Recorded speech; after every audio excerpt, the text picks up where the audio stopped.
asalaamaaleykum dal leen ak jàmm ci Xarala Academy mbokk yi si Xarala tey suñu weekend app dañ si ñëw ak lu am solo mooy antivirus.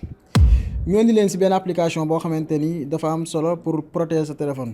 balaa ñuy commencer, antivirus mooy li nga xamante ni mooy protéger sa téléphone ak virus yi. virus boo ko déggee mën na fay sa téléphone, mën na tamit yàq sa carte mémoire, mën nañ tamit portable boo am virus tamit mën nañ jël données yi si nekk yëpp, maanaam mën nañ ko sàcc. voilà ok léegi mën nga ñëw Play Store, am na antivirus yu bëri ne boo bindee antivirus mu ngi nii voilà, am na gratuit am na tamit payant. voilà léegi antivirus yooyu yi si ëpp doole yi si gën a am solo bokk na ci AVG antivirus moo nekk nii ak Avast. voilà mais bu dee 360 sécurité moytu leen ko bu baax bu kenn télécharge sa téléphone. voilà parce que moom déjà il est vulnérable quoi, dafa am ay kii yu bëri yu si nekk loo xamante ni mën na fay sa téléphone, ay problèmes yu bëri yu si nekk. voilà léegi ñun biñ téléchargé mooy antivirus mooy bii nii AVG antivirus.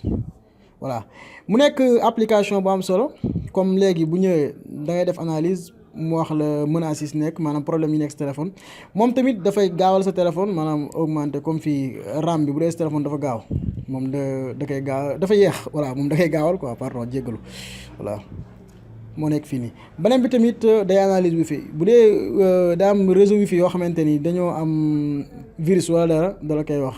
beneen bi tamit mooy day nettoyer comme fichier yi nga xamante ni doyoo leen dara nekk si téléphone noonu, war ñu dugg si te dugaloo leen si. voilà beneen bi tamit dafa am bu am solo mooy antivol, maanaam fii boo si duggee ba daal koy enregistrer configurer dugal pin bi, léegi yow sa téléphone fu mu nekk rek boo connecté woo si internet bi da nga koy xam. voilà am na tamit bu am solo bu si nekk mooy bloquer les appels, comme tey mën nga jël ay numéro yoo xam neexuñu la, nga xool fii benn numéro boo xam neexu la nga daal koy bloqué. bu dee ni numéro spam la wala tamit boo yoraloon kenn xaalis wala dara mën nga bloqué numéro am quoi.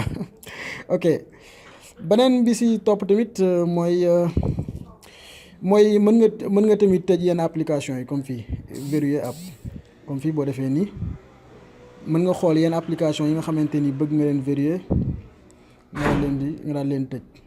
comme tey comme application bu la neex mën nga def 1 2 3 4 gis nga, wala tamit nga xool benn code boo xam dugal nga, comme man dugal naa fi benn code.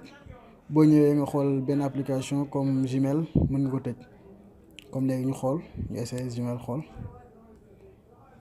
ok Gmail Google Mail ok voilà léegi boo duggee Gmail gis nga day laaj code bi, fii ak dugaloo code bi du jàll. voilà mbokk yi doon seetaan Xarala tey li moo nekkoon suñu rubrique weekend app, ba beneen weekend ci yeneen application. merci.